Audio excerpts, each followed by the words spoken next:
Hello student, here we start our economics subject with the topic microeconomics. Microeconomics, the meaning of is microeconomics is a branch of economics that studies how individual and businesses make decisions about allocating resources and interacting with each other.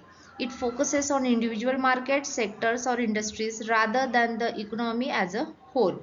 Or we can say that microeconomy is to analyze market mechanism that establish relative prices amongst goods and services and allocation of limited resources amongst many alternative uses.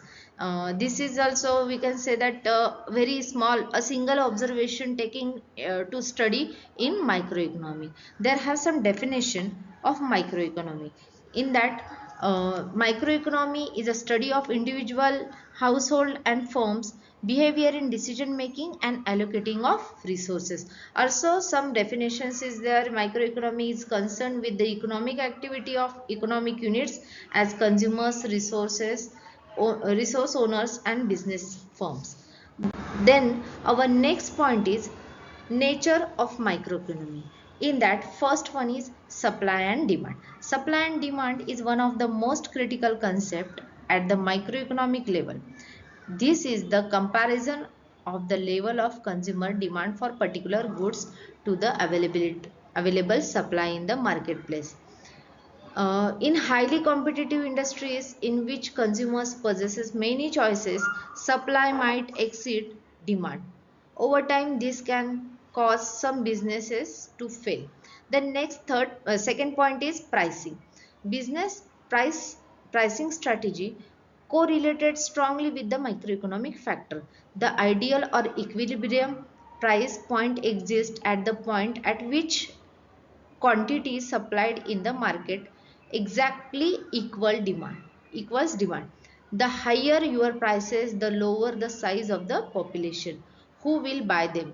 However, if you offer lower prices than the market demand dictates, you leave money on the table and you might also end up with the shortage.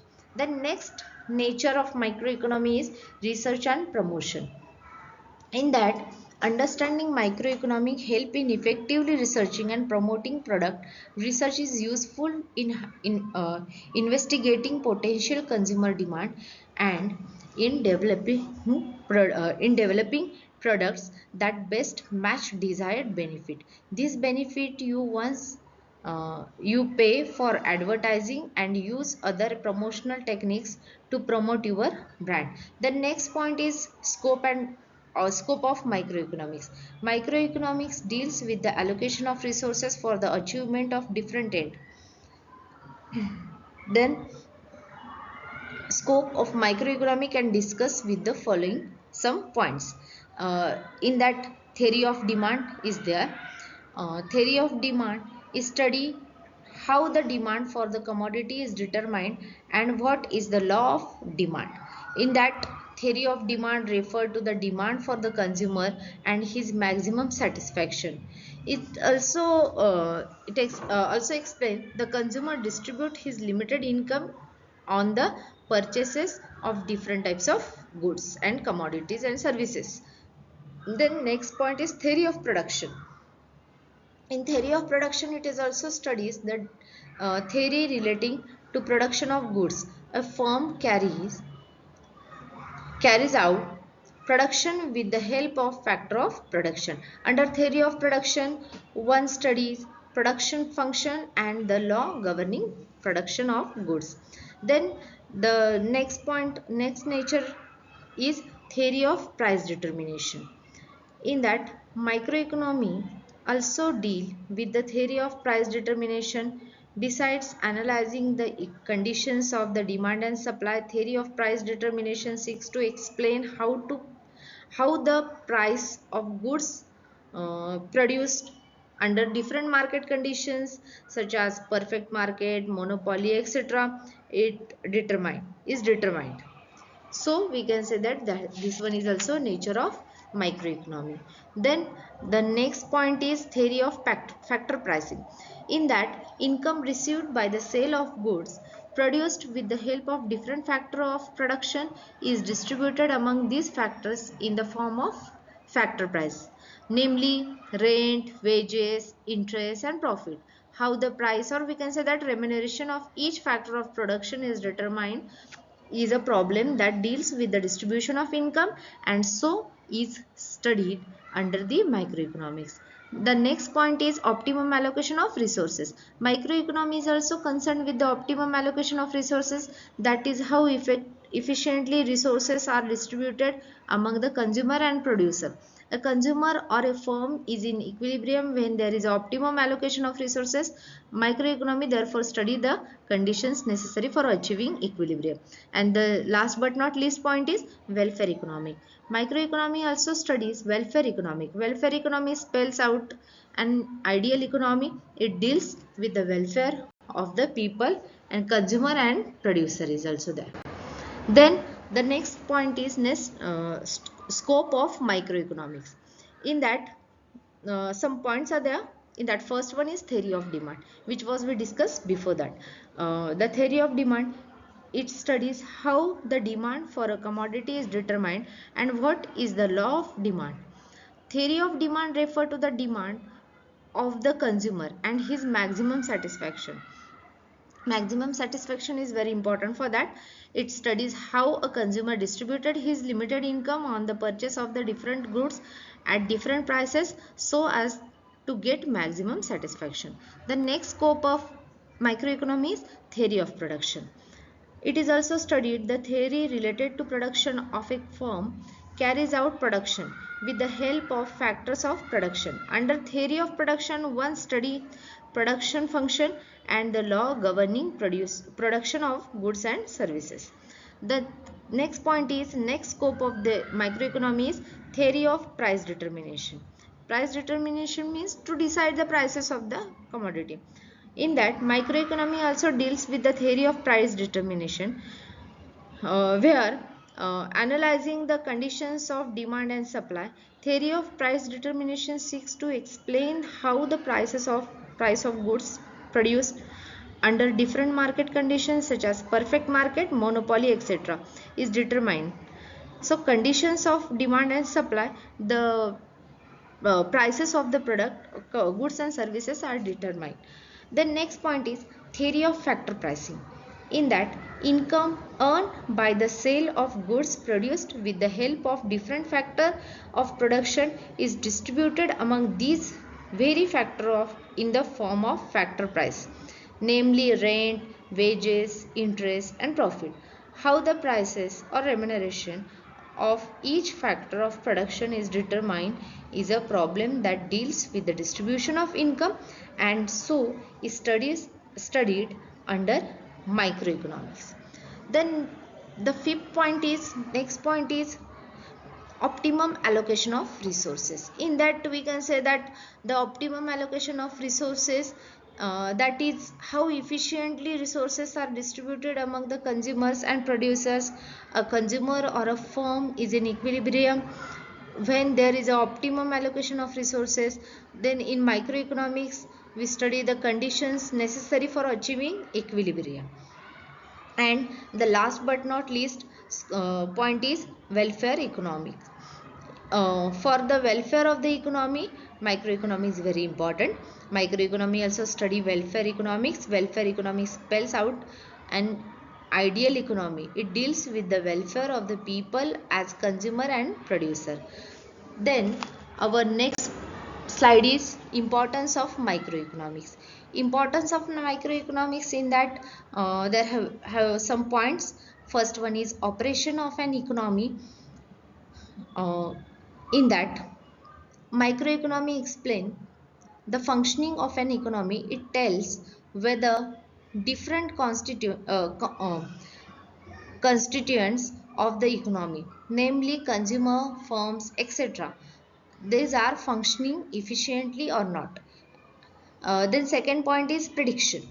Prediction are made on the basis of the theories of microeconomy. Predictions are always based on the certain conditions, like for example, if a cause occurs, then the set of the results will follow. Then next point is economic policies. In a microeconomic study, it helps in the formulation of economic policies. We can analyze those policies which influence an economy. We can also find out the effect of government policies on the allocation of resources. The next point is economic welfare. It informs us the conditions of economic welfare. It is the main subject of normative economics. Studies of microeconomics suggest how the ideal of economic welfare can be achieved.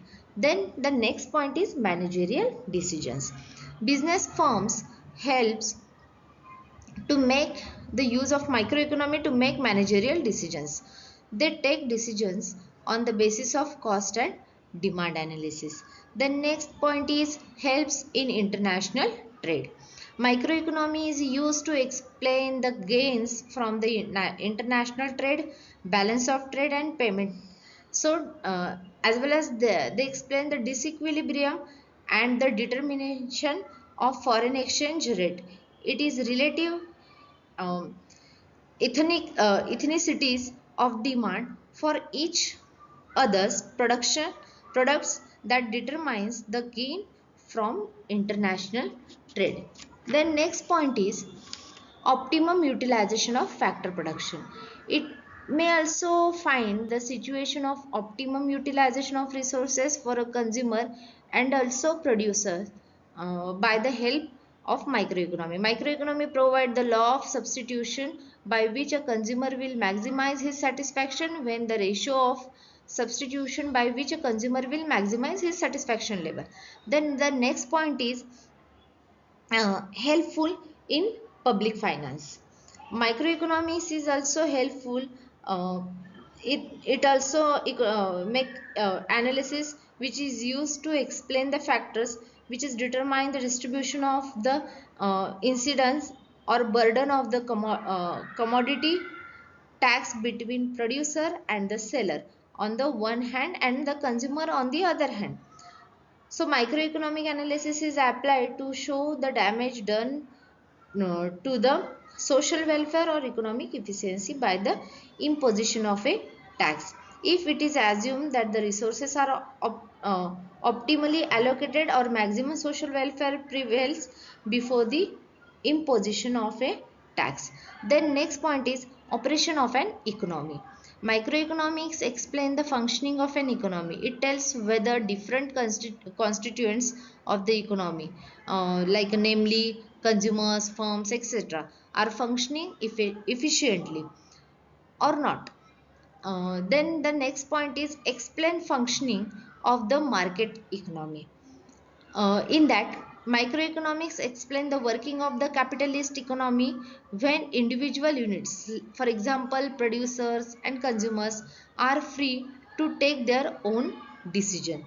The next point is studies economic welfare. In that, microeconomics study economic welfare. It suggests ways and means of reducing wastage and bringing maximum welfare to the society. And the last point is efficient use of scarce resources. This one is also very important of microeconomy. Microeconomy deal with efficient use of scarce resources. It helps in achieving growth and stability. Then our next slide is limitation of microeconomy. In that, there have some limitations of microeconomy. First one is static limitation. It means that mostly static analysis is made used of. It is in it many economic variables are assumed to be constant. This part of economics is therefore which is not realistic. We can say that it is unrealistic to a large extent. Then second limitation is wrong conclusion. Sometimes the conclusion drawn from the study of microeconomics are in many cases not valid from the point of view of macroeconomics.